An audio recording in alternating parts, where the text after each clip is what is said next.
Pompidou, Giscard d'Estaing, Mitterrand. 3 présidents et une volonté marquaient le quartier d'affaires de la Défense d'un édifice monumental. Pour exaucer ce rêve, les architectes se succèdent. Parmi eux, Jean Decker, que nous avons rencontré. Jean Decker, bonjour.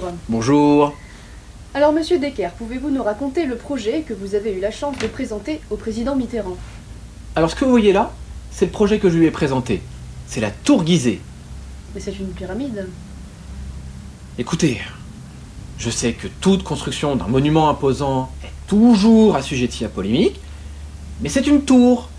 Je sais pas si votre mère vous a bercé trop près du mur ou que vous avez une imagination débordante, mais si je dis que c'est une tour, c'est une tour. Bon, on peut voir sur le plan que j'ai mis au sol des commerces, ici et là, pour boire et manger. C'est important de se restaurer. Dans les étages, des bureaux, plein de bureaux. J'adore ça, les bureaux.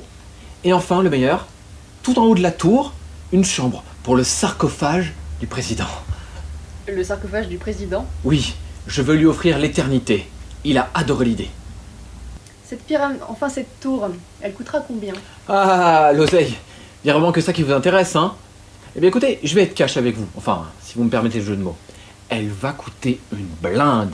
Vos enfants, ainsi que les enfants de vos enfants, continueront à payer pour l'emprunt. Mais qu'est-ce qui justifie un tel endettement? Déjà, ma pomme, hein? Bibi, faut bien qu'il se fasse payer ses droits d'architecte, hein? Puis après, les matériaux. Elle va pas être en pain d'épices, cette tour. Ce qu'on va faire, on va démonter l'acropole de Athènes, on va transporter bloc par bloc sur un dracar de la Méditerranée à Nanterre. Ça va être pharaonique. Estimée à 150 millions de nouveaux francs, la tour Gizeh La Défense serait une consécration pour Jean Decker, qui n'en est pas à sa première tentative. Ça, c'est le projet initial que j'ai proposé à Giscard.